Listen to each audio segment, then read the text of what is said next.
అందరికీ నమస్కారం. Welcome to untold history Telugu channel. Pakistan ప్రధానమంత్రి షాబాజ్ షరీఫ్ తమ సోదర ముస్లిం దేశాల టూర్కు వెళ్ళాడు. అక్కడ అజర్బైజాన్లో ఒక మీటింగ్లో అసలు నిజాలు చెప్పేశాడు. On 9th and 10th night, we decided to respond in a measured fashion to Indian aggression, and we had decided that at 4:30 in the morning after Fajr prayers, Pakistan armed forces led very ably by our Field Marshal, Chief Army Staff sitting here, Syed Asim Munir, to teach a lesson to our enemy. But before that hour reached, India again launched missile attacks, BrahMos, and hit Pakistan's various provinces, including airport in Rawalpindi and other places. Bharat మా air బేస్లన్నింటినీ బద్దలు కొట్టేసింది. మేం పొద్దున్న లేచి కాలకృత్యాలు తీర్చుకుని దేవునికి మొక్కుకునే లోగానే కొట్టేసింది అని అసలు నిజం చెప్పేశాడు. మరి ఆయన చెప్పిన నిజమేమిటి?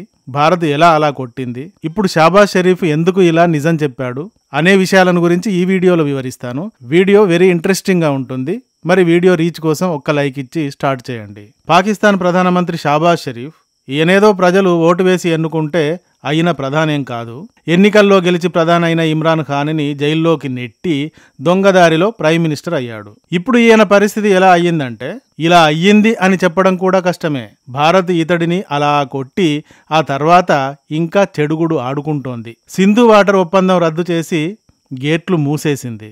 దీంతో పాకిస్తాన్ గుక్కబట్టి కేర్మంటోంది. ఆపరేషన్ సింధూర్తో పాకిస్తాన్ని కొట్టడం మాకు చాకిరేవులో చింకి పాత బట్టలు ఉతికినంత ఈజీ అన్నట్టుగా ఉతికి చూపించింది భారత్.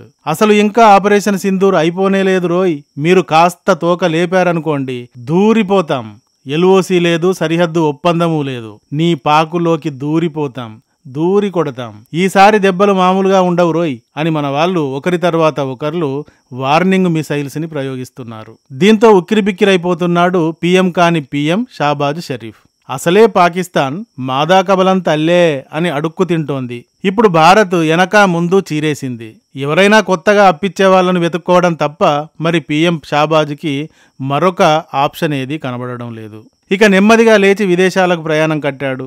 ముస్లిమేతర కంట్రీలు దగ్గరకు రానిస్తాయో లేదో అనుకున్నాడేమో.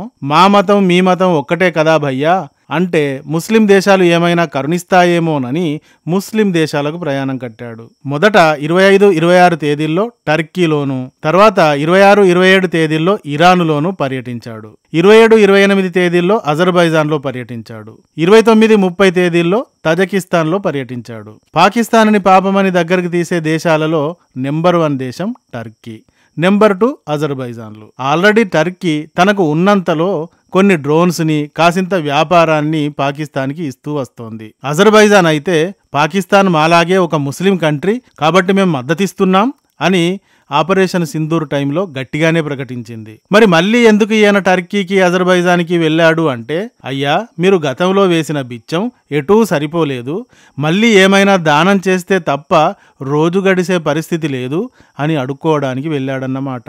ఈ సందర్భంగా అతడు అడుక్కోవడానికి వెళితే ఏమిటి, భారత్ కొట్టిన గాయాలను కడుక్కోవడానికి వెళితే ఏమిటి మనకు గాని, అక్కడ అజర్బైజాన్లో మాత్రం షాబాజ్ షరీఫ్ నిజాన్ని ఒప్పుకున్నాడు. తన నోటి వెంట తానే ఉన్నది ఉన్నట్టు జరిగింది జరిగినట్టు ఒప్పుకున్నాడు.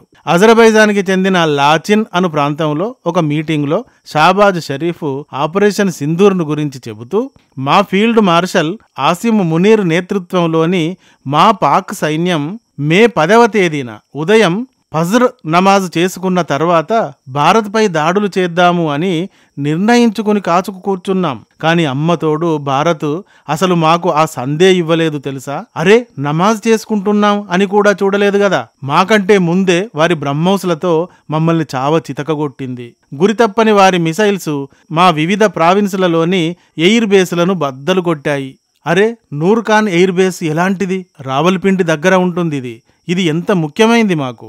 అలాంటి దాన్ని తుక్కు కొట్టింది. మిరిదికే స్థావరం అదేమైనా తక్కువైందా? మాకు ప్రతిష్టాకరమైంది అది. దాన్ని కూడా వదలలేదు భయ్యా అయ్యో నా ముస్లిం సోదర దేశాల్లారా, భారత్ బ్రహ్మోసులతో మా వీపు పైన కోలుకోకుండా చీరిపాడేసింది.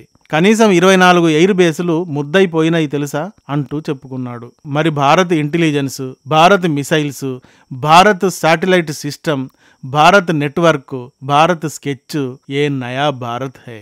మొత్తం మీద సీన్ ఏమిటి అంటే, పాకిస్తాన్ ప్రధానమంత్రి ఈ విధంగా మేం కొట్టడానికి రెడీ అయ్యేలోగానే వారు మా వీపులు పగలగొట్టారు అంటూ చెప్పుకున్నాడు. ఆపరేషన్ సింధూర్ ఎలా జరిగింది, భారత్ ఎలా సంపూర్ణ విజయం సాధించింది అనే విషయం దీనిని బట్టి చాలా క్లియర్గా అర్థం చేసుకోవచ్చు. ఎలా కొట్టింది అంటే, భారత్ 2 రోజులు 2 రాత్రుల్లో, అది కూడా కొన్ని గంటల్లో మాత్రమే 24 ఎయిర్ బేసులను ఇంకా ఇతరత్రా ప్రాంతాలను బద్దలు కొట్టింది. ఇది చూశాకే వామ్మో ఇదే కంటిన్యూ అయితే, ఇలాగే ఈ విధానమే కంటిన్యూ అయితే, ఈ దాడులే కంటిన్యూ అయితే పాకిస్తాన్ మరో 2 రోజుల్లోగా శాశ్వతంగా అవిటిదైపోతుంది అనుకుని వెంటనే కాళ్ళబేరానికి దిగింది పాకిస్తాన్. అమెరికా, సౌదీ అరేబియా లాంటి రకరకాల దేశాల శరణుజొచ్చింది. కానీ భారత్ ఎవరు చెప్పినా ఆ పాకిస్తాన్ మిలిటరీయే దిగొచ్చి యుద్ధం ఆపండి అని మొరపెట్టుకోవాలి, అప్పుడు మాత్రమే ఆపుతాం అంది. దీంతో భయంతో దడలేచిన పాకిస్తాన్ మిలిటరీ డైరెక్ట్గా యుద్ధం ఆపండి అని రిక్వెస్ట్ చేసింది. అప్పుడు గాని భారత్ యుద్ధం ఆపింది. ఇదంతా ఫ్యాక్టే అంటూ ఇప్పుడు పాక్ ప్రధానే అంగీకరించినట్టు అయింది కదా. కానీ యుద్ధం ఆపిన వెంటనే పాకిస్తాన్ ఎలా ఫేక్ న్యూస్తో సెన్సేషన్ చేసింది, ఎక్కడెక్కడివో పాత ఫుటేజీలను చూపించి మేం భారత్కి చెందిన 5 రాఫెల్స్ను కూల్చాం, విజయం మాదే అంటూ ఎలా హల్చల్ చేసింది. అప్పుడు మన దగ్గర కూడా మన దేశం లోపలి నెగిటివిస్టులు అప్పుడే యుద్ధం ఎందుకు ఆపారు, ట్రంప్కు భయపడి ఆపుతారా, మనకు ఎంత నష్టం జరిగిందో చెప్పండి, మన జెట్స్ ఎన్ని కూలాయో చెప్పండి అంటూ నిలదీయడం మొదలుపెట్టారు. అప్పుడు ఒక 2 రోజులు ఎలా జరిగింది ఈ తంతంతా. ఆపరేషన్ సింధూర్ విజయాన్ని పక్కకు నెట్టి ట్రంప్ మాటకు లొంగిపోతారా అని వ్యతిరేక సంఘం స్టార్ట్ చేసింది కదా. కొందరు ప్రొఫెసర్లు కూడా అప్పటిదాకా దేశం కోసం మన ప్రభుత్వానికి సపోర్ట్ ఇవ్వాలి అని మాట్లాడి నీతి నిజాయితీలతో మాట్లాడినట్టు ఫోజిచ్చి ఆపరేషన్ పూర్తి అవగానే ట్రంప్కి లొంగిపోవాల్సింది కాదు, ప్రభుత్వం లొంగిపోయింది, ఈ ప్రభుత్వం లొంగిపోయింది అంటూ ఆపరేషన్ని పరేషానుగా ప్రజల ముందు చిత్రీకరించే ప్రయత్నం చేశారు. అంతా కలిసి చేశారు. కానీ నిజం నిప్పులాంటిది కదా. ఆ నిప్పు ఎక్కడ పడిందో అక్కడే పొగ వస్తుంది, ఆ తర్వాత అక్కడే అది మంటై లేస్తుంది. అలా ఆ నిప్పు పాకిస్తాన్లో పడింది కాబట్టి పాకిస్తాన్ తప్పుడు కథనాలతో మాదే విజయం అని చెప్పుకోవడానికి ఎంతగా ప్రయత్నించినా చివరికి PM స్థాయి వ్యక్తే ఇలా నిజం ఒప్పుకోవాల్సి వచ్చింది. మరి ఇది చూసి అయినా దేశం లోపల పిల్లి కూతలు, కోతి చేష్టలు చేసేవారు బుద్ధి తెచ్చుకోవాలి. ఈ 10 ఏళ్లలో పాకిస్తాన్ని పాతాళంలోకి విసిరేసి భారత్ ఆకాశానికి ఎగిసింది అని గుర్తించాలి. చూస్తే తెలియటం లేదా, 2 రోజులకే భారత్ కొట్టిన దెబ్బలకి పాకిస్తాన్ భరించలేక కాళ్ళు పట్టుకుంది. దాని PMఏ ఇప్పుడు నిజం ఒప్పుకున్నాడు. అయితే ఎందుకు ఇలా షాబాజ్ నిజం ఒప్పుకున్నాడు ఇప్పుడు అంటే ఎంత తమ సోదర ముస్లిం దేశాలైనప్పటికీ ఆ దేశాల దగ్గరకు వెళ్ళి పాకిస్తాన్ మామూలు దేశం ఏమీ కాదండి బాబు, చాలా పవర్ఫుల్ దేశం అండి బాబు, కేవలం 2 రోజుల్లోనే భారత్ని చిత్తుగా కొట్టేసిందండి బాబు అంటూ నాలుక ఎటు తిప్పినా అటు తిరుగుతుంది కాబట్టి అంటూ ఎన్ని కథలైనా చెప్పుకోవచ్చు. అలా చెప్పిందే అనుకోండి. కానీ ఈయన వెళ్ళింది ఎందుకు?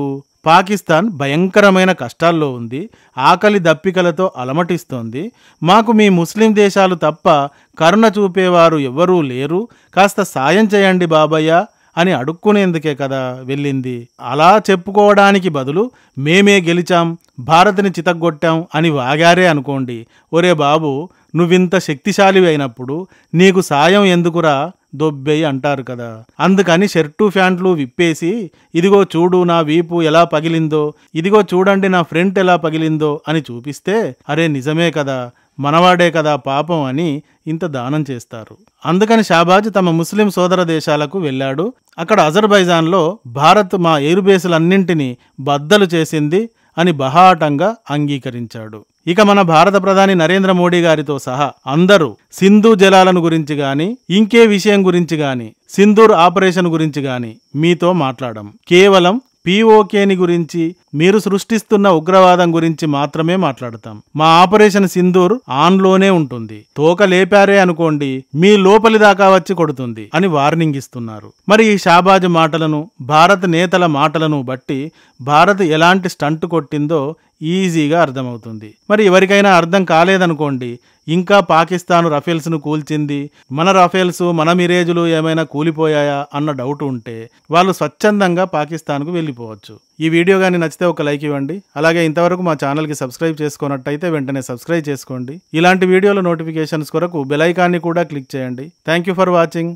జై హింద్, జై భారత్.